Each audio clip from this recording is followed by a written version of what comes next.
Welcome into the Bitcoin Mindset podcast. I am with Kenny Alves, a part of West Main Self Storage. And Kenny, I've got your dashboard up here. You all have been buying, a little bit of Bitcoin here and there. It's pretty incredible what you guys have done. And people are asking, like, what are you guys doing here? What is going on? And then you also came out more recently and said that you purchased some STRC as well for your balance sheet. And really moving and really innovating, definitely within your verticals. Could you talk a little bit about West Main Self Storage, kind of your story a little bit, and kind of how in the world you got into Bitcoin? Hey Chris, yeah, thanks for having me on today. We've been stacking. We initiated a DCA program almost a year ago, July 29th of last year, and we structured it in a way where our free cash flow was going to purchasing Bitcoin every week. So we've been buying Bitcoin, and more recently, we started allocating to digital credit. We started buying some of Strategy's preferred stock, Stretch, and we did so with a non-recourse loan recently. We raised some capital and we took it, and to carry the cost of debt, which is roughly 6.5%, we parked half of it in Stretch and then deployed half to Bitcoin. And we think of it as like a self-carrying loan because we're able to service the debt with the Stretch dividends, the return of capital that's tax deferred, and it can pay for the non-recourse loan, and we can use the excess capital to deploy to Bitcoin. So we're doing our own financial engineering as a private company. And what year? When did you guys start this? Kind of who kind of got the momentum going on this? Because you kind of have to have somebody from the inside start at the pleb level and have that conviction to bring it into and integrate it into a business like that. Yeah, so we're a family, a small family that runs this operation. We've been in the real estate space. My father started it 35, 40 years ago now. And he was a commercial real estate developer. So he bought a lot of land, undeveloped land, and developed retail shopping centers and commercial storage. And, I grew up learning from him, and we co-developed West Main Self Storage and started in 2010 getting permits and that kind of thing. And so when we were leasing it up, I was the only guy behind the desk, and I had a lot of time kind of to research things and research solar and eventually Bitcoin. And we became a family of Bitcoiners. And so we were kind of closet Bitcoiners in the sense we didn't really talk about it. We just carried on with our business, kept our mouths shut, and kind of lurked in the shadows, so to speak. And it was really last year when at a Bitcoin Prague speech that Michael Saylor gave, where he kind of broke it down and he used the example of a dentist becoming like the richest dentist by adopting a Bitcoin treasury for your dentistry. And he also kind of went on explaining that any business really could add Bitcoin, and it felt like he was talking to like everybody individually almost. It was like it really resonated with me. And so that's when I first kind of sparked up the idea maybe we should do this on a company level. But we were already all Bitcoiners, already orange pilled, already using our income to buy Bitcoin as individuals. And then with the favorable, administration coming into place and everything lining up, we thought, hey, if we want to like be able to spend our Bitcoin at a business in the future, like we need to like do as we say, kind of like we need to execute on that for ourselves and try to be a part of the Bitcoin economy. And I think there's been real product market fit as far as Bitcoin companies being the custodian for the shareholders. I think like as hardcore Bitcoiners, like we all know that Bitcoin on chain doesn't scale to 8 billion users, nor does Lightning. And that there's got to be some level of custodians. Hal Finney talked about Bitcoin banks, which we're kind of seeing come to life now. And it's almost like the treasury companies are those banks in a way, even though they're not. But started thinking like, what is the friction in Bitcoin? Like what's holding things up? And, maybe it takes some companies being the custodian for their shareholders. That seems to be the real product market fit. And, you know, we were just kind of tired of waiting for someone else to do it. So hey, we have a profitable self-storage facility. We've been running it. Our grand opening was in 2013. We're profitable. We take pride in renting a clean storage unit to people in our town, and they trust us to store their valuables. Maybe they'll trust us to store their Bitcoin. Maybe like there's something there, and why not give it a shot, right? Yeah, and I remember that speech. I wasn't there, as like you said, at Prague, but like the differentiator, like Bitcoin, like completely differentiates your business, especially if you're one of the first to do it. Like you said, the dentist, example. If you're the first X, in whatever vertical to do it, it's like you get ahead in the race of everyone else. Because I was just thinking about this today. I mean, in the end, I mean, individuals or companies, the monetary debasement and inflation we talked about is like 8%, and it's eating into your profits. It's eating into your cost of goods. I mean, the cost of goods are going up more than 2% a year, right? So it's like we're on this, individually we're on the hamster wheel, but as a business too, you're on a hamster wheel. And I owned a small business years ago, and it's hard enough to just run a profitable business that brings value to people day in and day out. That's hard to do, but on top of it, you got to beat the money printer on top of that. It's like the second battle you have to do. And so it sounds like you guys figured that out right from an individual perspective long before that. But then you just integrated that mindset into your company, into your business. And it makes total sense. It's kind of interesting how, I mean, companies have done this. If you read books like Digital Gold and some of these older books that talk about Bitcoin going all the way back to 2011, 2012, and 13, companies have done this. But I mean, at this scale, I would say it's been like the last 2 or 3 years, even in the private sector. So, Yeah, I think, our unique take here is that we're real estate operators and we have like this real estate lens that we look at Bitcoin from. And, Bitcoin is classified as property by the IRS. So there's like a lot of synergies with Bitcoin being a property and real estate. And we're seeing a lot of what some of these companies like Strategy are doing with their preferred stock offerings, with these dividends. These were really popularized by real estate companies. Oil and gas, did the return of capital in the 60s, 70s, and that was like a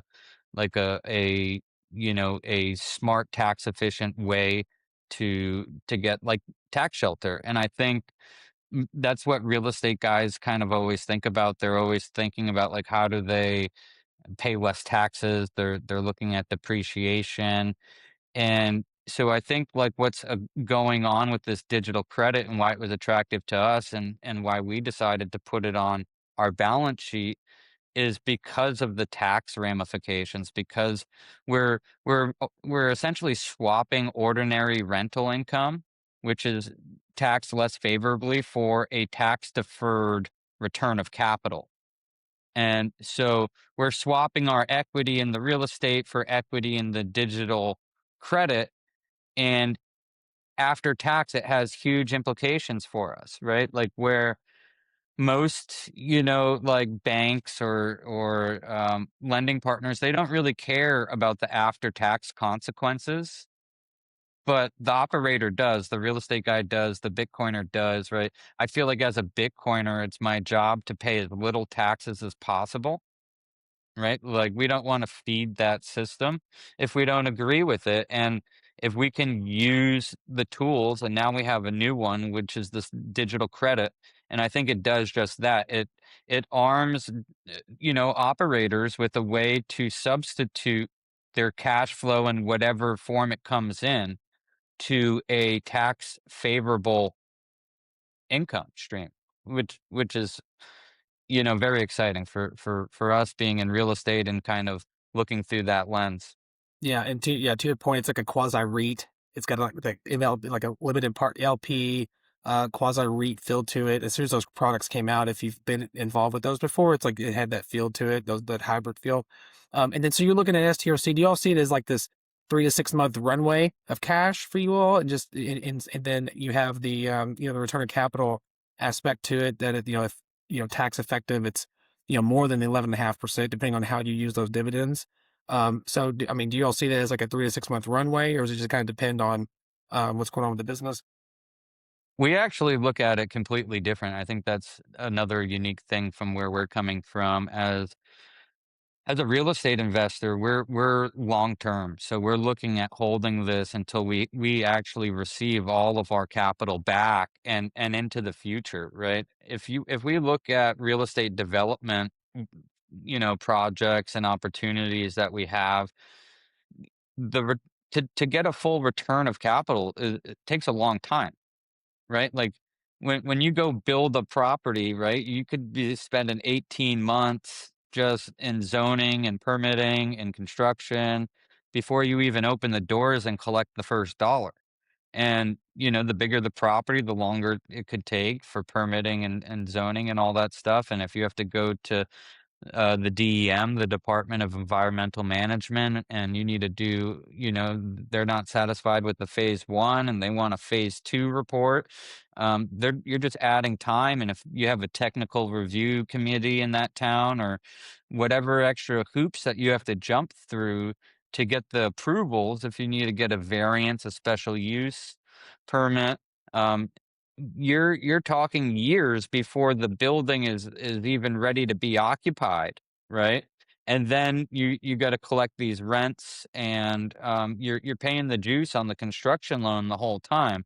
So you know 7-8 years, like it's not that long to wait to get your money back, and and get it back in a tax efficient way where if we were to take that capital and go purchase another piece of property, that's what a lot of real estate investors do. They go look for the next deal, they get more depreciation, and there's tax advantages, and they buy another property or they build another property. And we look at this as an alternative to that. And so while we'll have the optionality is great. If we need the cash, it's there, it's liquid, right? That's a huge bonus to us. But we're not like looking to trade in and out of this, or this isn't like our next month's mortgage money.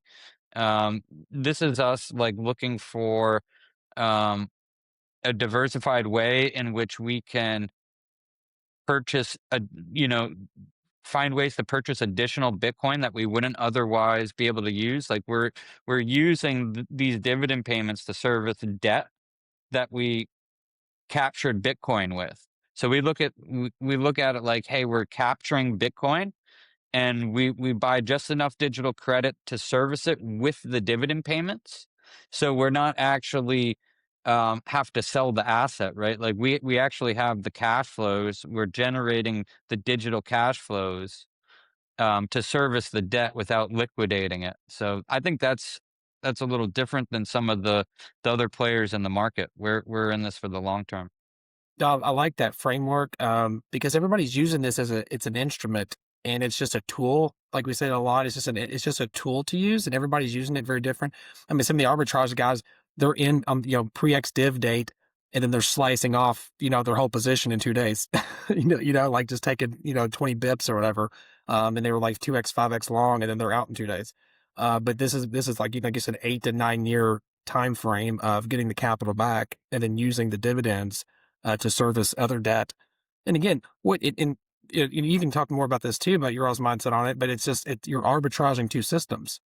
Like STRC is like sitting in the middle of those two financial systems, and like MSTR is running their own carry trade, and then STRC is a carry trade in of itself, and you can use the instrument because I think corporate tax wise, it's like 16 to 18%. If you're not selling the underlying. So is that kind of how you guys see that? Yeah, we're what we're doing is we're turbocharging our cash flow. And the reason I say that is because when we borrow against a long duration asset like real estate, um, the interest payment is tax deductible. We can write the interest payment off. So we're looking at doing a refinance now where potentially we could have a deal where it's interest only. So there's no principal. And that means that whole interest payment is tax deductible. So we're like we we have a byproduct. So it's the carry trade, but plus there's a big like byproduct, and the byproduct is like a tax shield. Like we're optimizing our cash flows. We're like I was trying to describe before, they're coming in as ordinary income, and that's taxed unfavorably to us. And so if we're able to max borrow against the property, which there's a lot of operators that leave a conservative amount of equity in the property because they don't have a use for the capital. They don't have the deal flow, or maybe they don't have enough. It's like they just, they're going to do an acquisition, but they don't need the full amount that they could refinance for. So they don't have a place to park that capital. So they just figure, well, I won't draw it down. I'll leave it in the property. With digital credit and Bitcoin, you have unlimited deal flow in a certain sense, and you can max borrow on the property. And if you can do it all interest only, that entire loan becomes a tax deduction, and you're getting like this like secondary like effect, right? Like, and I think every industry can capture maybe some unique value. For us as a real estate operator, we have these real estate tax advantages that we get from borrowing against the property. We get the depreciation too, and and so this kind of ties in very well, and it reminds me a lot of when we did solar. We're 100% solar on our facility. We actually have two solar arrays, one which offsets our energy usage 100%, and the second, which we sell back to the grid, and that's another form of cash flow for us. But the reason we decided to go solar was mainly the tax benefits. There was a federal tax credit at the time, a 30% federal ITC, investment tax credit, and there's accelerated depreciation. There were state grants there, and so really, when we look at pairing solar with real estate, when we look at pairing digital credit with real estate, there's a huge tax component to it that is actually more advantageous than just the carry. The carry trade is great, but like the real benefit to a real estate operator is these um, larger tax incentives. Are you having conversation? What are other people saying in the industry with this? Are they like, "Man, you guys are crazy. Like, what is even happening here?" Like, are you seeing more momentum and more people like taking off? Because STRC itself is about 10 months old. So I'm curious because that's your everyday. Is that changing? There's momentum there with that? So we had a real estate kind of mastermind meetup in Las Vegas as like a satellite event when it was conference week, and there were about 12 real estate guys from all over the country, and they're all Bitcoiners and into real estate.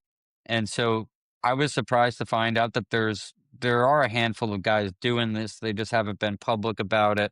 I encourage some of them to be public about it and build in public. I think it builds confidence, strengthen numbers. Like the more people that like i- if everybody's kind of scared to build in public, not that they're scared, but if they're just kind of not public about this, then um, it could keep somebody else from entering and being a public Bitcoin company and putting their company on the map in the Bitcoin space. But yeah, to answer your question, there were a handful of real estate operators that are using Stretch more towards what you were getting at as short-term treasury capital, that they may need to do capex improvements, that they may need to do.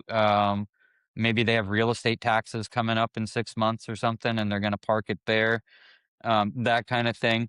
But I would say not many. just the, the hardcore Bitcoin real estate guys that are, messing around, adding some to the balance sheet, playing around with it, seeing how it performs, see how the dividend payments go. And yeah, there's been, as you know, you're covering the space. There's been a lot of development as far as strive with their daily dividends. And you mentioned the arbitrageurs, the guys that come in for like um, a quick payment, and then they dump the day after the ex dividend day. And I think that's why the daily dividends are going to be successful, not because like you're going to be able to squeeze out an extra percent or two over like the annual APY, but you're going to get rid of those arbitrage guys that were coming in, right before ex dividend day, buying and then dumping, and you were seeing that big drop off, and waiting that 2 week period where it had to build back up and recover. It could just work out where they're just closer to par for the entire time, for like, just forever. And then they play around with their variable rate, move it up and down. And I think that, that's going to smooth out the volatility for them, the daily dividend payment. And strategy has the bi-monthly coming. As real estate guys, I think we prefer monthly payments. Like that's just kind of the standard in real estate. And so, the daily and the bi-monthly, um,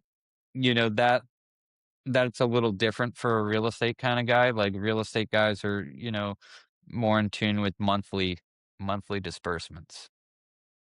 And then other bigger picture thoughts on SETA? I mean, because they're going the daily dividend. When people ask me like, "Hey, what's the difference?" It's obvious. Like it's two separate issuers, and then in the end, you have to assess the risk between 11.5% coupon versus 13, and then that delta of 1.5%. Do you want to take that excess risk with an issuer that's got less Bitcoin, less track record, and things like that? That's how I explain it to people, and then they have to make their own decision based on their long term outlook of the issuer for the instrument itself. So, I mean, you have any other thoughts on that?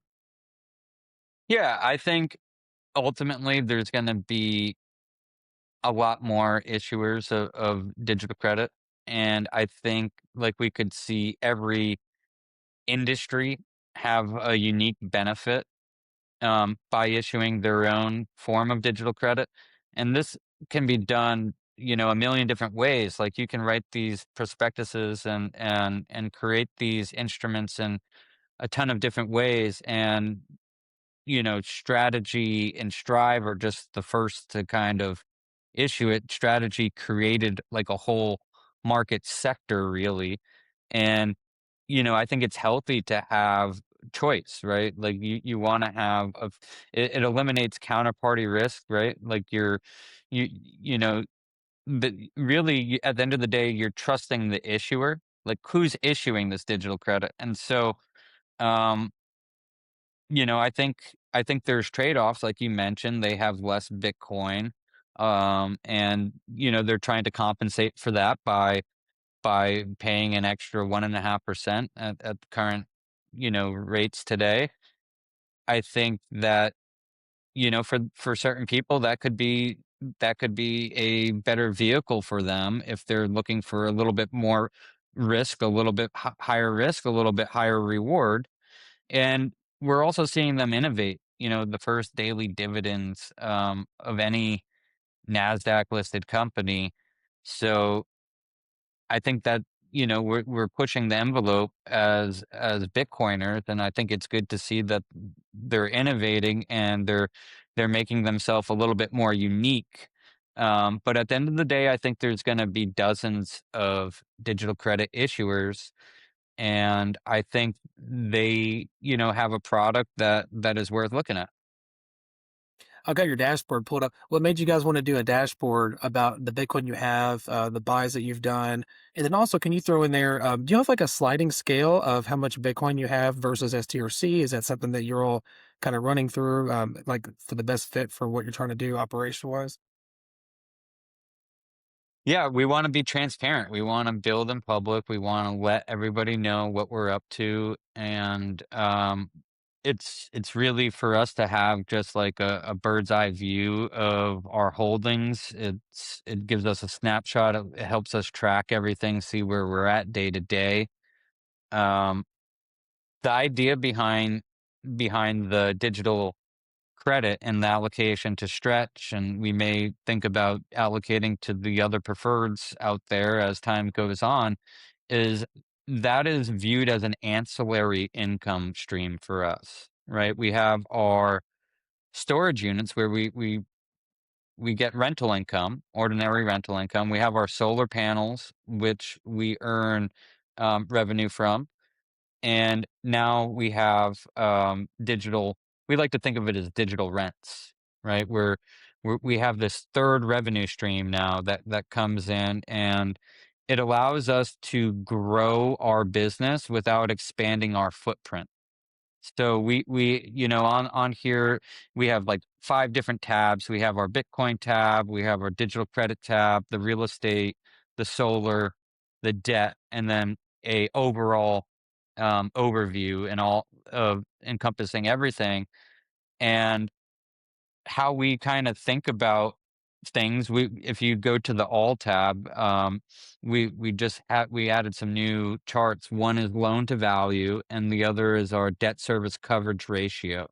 And what it does is it lets us see how much income we're generating from each of these ancillary income streams compared to our rental income. And what we're looking to do is basically camouflage our rental income with digital rents. And what that does is it eliminates our taxes if done right. If we can create the proper allocation, we can pay very little in taxes, um, and buy more Bitcoin. The other thing we can do is the more capital we borrow, the more Bitcoin we can extract in that arbitrage where we're deploying to these different buckets. So if we deploy to digital credit, and enough so that we can cover the loan that we just took out. Anything left over can be deployed either to real estate, solar, or Bitcoin. And right now, we think Bitcoin is priced attractively, and real estate is still not, at an attractive level for us to consider adding at this point. But as the market gets distressed, which we're seeing, leaks in private credit. If there is distressed real estate that we think is undervalued, we can take advantage of that with our stretch allocation, and happy to go into that kind of long-term thinking. There's finance partners that we've discussed using our stretch as collateral. So our digital credit can be pledged as collateral. We don't have to sell it. We still receive the income that comes from it, the return of capital. We pledge that as collateral, and we can acquire a new property. And it's like a self-carrying um, loan. And so as we build out our treasury, our Bitcoin, and our digital credit, that will change how we look at where we allocate. Um, but our goal is to be able to eliminate our taxes, or like reduce them significantly, and to grow our Bitcoin. Our number one thing is like, how do we get more Bitcoin on the balance sheet? And digital credit allows us to get more Bitcoin. So that's there's a formula to the madness, but it's constantly fluctuating based on where we are and the overall markets. Yeah, just on the assets tab, and this is at the westmain.storage slash dashboard. If anyone's looking at this, we'll put the links in the YouTube and the X comments as well if you want to check out the dashboard. It's very fascinating if you're a visual person to see these numbers. And then so like the real estate is 81.9%. The Bitcoin is 6.1%. The solar asset is 6.4%, and the STRC is 5.6. So I find that pretty interesting that that sliding scale between the Bitcoin and STRC and the solar asset's about the same, roughly currently. Yeah, but they look the same there, and the interesting thing is the digital credit has increased from last year's numbers. Now, if we look at last year's net operating income, that's kind of the North Star with real estate. Commercial real estate is looking at your net operating income. If we look at how much that increased by adding the digital credit, it increased by 15%. Hmm. So it's like juicing our returns in a way because its yield is 11.5 and its return of capital. So it's when we earn $100 in storage income, we have, if we're in a 38% tax rate, right? Like, we're only keeping a portion of that. With the return of capital, we get it. We keep the whole 11.5%. So the profit margin is 100% on digital rents. Whereas, when we expand in physical units, those those have drag. It has a drag. They have operating expenses. The profit margin is about like it's still high profit margin. Self storage is one of the leading sectors in commercial real estate. And during COVID, it was the top performing commercial real estate sector. Um, so we still have very high profit margins at 60% profit margin, but digital rents are 100% in a sense when you have this tax deferred return of capital. And it's the engine that runs. Once you turn it on, the engine stays on. It's like Yeah, with no, the more we borrow, the more we can buy, and the more Bitcoin we buy, and the more digital credit we buy, and it's like this recursive flywheel where when you use your real estate as the long-term collateral to get it started, to like jumpstart your treasury, it has this like crazy like, in my mind, I think of it as like a figure eight, right? Like, you have Bitcoin on one side and you have real estate on the other, and you're able to dual collateralize the two. And that's why, like, we dub the Bitcoin per square foot, which is on the Bitcoin tab, and we have a chart if you scroll down, and that's kind of one of our most important metrics that we look at is how much Bitcoin per square foot we've added. And we kind of came up with this new concept of Bitcoin per square foot parity, where if you take all the commercial real estate in the US, which is about 97 billion square feet, and you divide it by the 21 million hard cap on Bitcoin, you come out to 21,600 and change Satoshis that you would need to like secure your Bitcoin square footage. And we're quickly approaching that. I made a tweet the other day about that, um, showing how close we are. And you could subtract out the other public traded companies out there and the ETFs, and that number goes down. And the more real estate that comes online over the next decade and beyond will further reduce that Bitcoin per square foot parity number. And so it will be like harder and harder to secure to meet that requirement, as Bitcoin is, the hardest asset on earth. It's the most scarce. Um, by the time legacy real estate catches on, you might measure that in MSATs, like the Lightning Network. So, 1,000 MSATs in a Satoshi. Is that right, how it works? the I'm millisats, pretty yeah. sure I shouldn't Yeah, do live yeah, math. yeah, the little MSATs, yeah. Yeah, and then, I mean, now that you made an interesting point, you got the real estate to jumpstart this, and then from there, you arbitrage the instruments in a way that seemed like the step process. And then, and again, if Bitcoin's an apex asset and then STRC is given the 11, what I like about this model is, I mean, if you just blend it and you think Bitcoin's got a 30% CAGR the next 10 years, and STRC does what it's supposed to do. Obviously, it can go down with interest rates, but if you blend a 30 and let's say a 10, I mean, that's a 20% blend across those two instruments performance wise longer term. And then to your point, that just creates more optionality because then on top of all of this, Bitcoin and STRC becomes a more adopted collateral, which I find is very interesting too. You're already able to lend against the STRC successfully this quickly, which is good We because some of haven't them. done it yet, but Mhm. we're in early, like, discussions on how that would work. I was like, And as we build that allocation up, that's something that we could do to acquire real estate, to acquire solar, to acquire Bitcoin, or to acquire more digital credit. And we could do a mixture of all at the same time. That would be like our, choice, and give us the optionality that you were just talking about to make the best decision at the present moment. So it's in my opinion, it gives us tremendous optionality on how we can finance the next deal, and how we can look to leverage our business in like an intelligent kind of safe way, where we're not going to get a margin call and risk our Bitcoin or our digital credit. exactly. It's really cool to look at your purchase history. It's really awesome to go back and take a look at all the DCAs because you have it that designated as types, and most of them are DCA, and then you guys have that lump sum May 13th.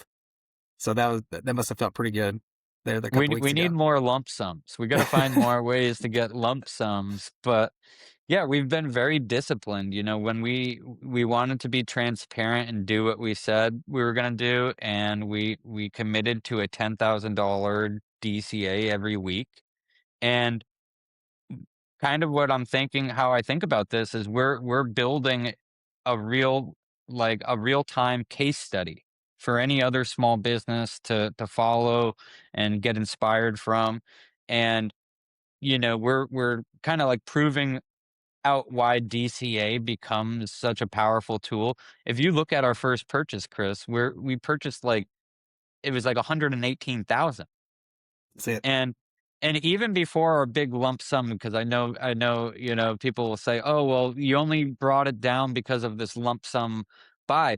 No, right before that lump sum buy, our average was like under 90,000. It was in the 88, it was like around 88,000 was our average at that point, right before the lump sum buy. And we kind of bought this recent kind of top at 82 here, um and we've pulled back down into the 70s, but we kind of look at it like, hey, we got to deploy this capital before we can look at raising more capital. So we have to be continuously buying the top to to get to the next purchase, to get to the next deal.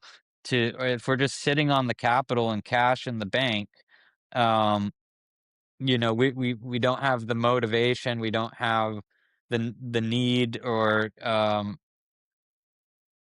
to go out and buy more Bitcoin. So we want to always deploy the capital as it comes in, as soon as it comes in into Bitcoin, and not really worry about timing the market, and just focusing our time and energy on ways to raise more capital and to acquire more Bitcoin. No, and I love the conviction. I love it because, like you said, you've got the DCA buys to 118K, 112K, and then all the way down to 87, so 68, 63. That was a 63 buy there. As I mentioned, we're a small family business, and we're like the mom and pop operator. And self storage is predominantly owned by mom and pops, but private equity and these larger companies have been trying to gain market share. We get calls every week to from somebody that wants to buy our self storage facility. And my father had said a couple years back, it's like we're literally on an island. We're on a Quidnick Island, so there's three towns: Newport, Middletown, and Portsmouth, where our storage facility is located. And he said, they're surrounding us like some sharks because these larger publicly traded REITs and these, private guys, private credit guys, private equity guys, they've been buying up our local competitors, right? Like some of the competitors on the island have traded hands and now are owned by a larger company. And, they're always reaching out to us, let us know if you're interested in selling kind of thing. And so he said, they're surrounding us by sharks. And one of the things that like, really clicked for me when you add Bitcoin, you're no longer competing locally. I don't look at our local competitors the same way anymore. I'm comparing us to the national REITs, the extra space storages, the public storages, the cube smarts, right? Because we're we're adding Bitcoin aggressively, and our Bitcoin per square foot, our North Star metric there, is at a point where if they were to, even though we're a single facility here, right? If they were to compete, they have like 100 million, hundreds of millions of square feet, and if they were to compete with us, they would have to spend billions of dollars to buy Bitcoin. They would need like 30, 40,000 Bitcoin to achieve the same Bitcoin density as us, the same Bitcoin per square foot. To secure their square footage in Bitcoin, they they would need tens of thousands of Bitcoin that it would make them one of the top 10 Bitcoin companies in the world. And we know how scarce Bitcoin is and how it's going to be tougher and tougher to get that Bitcoin parity for them. Um, so we might not be able to outgrow them in physical locations, but we can outgrow them in Bitcoin.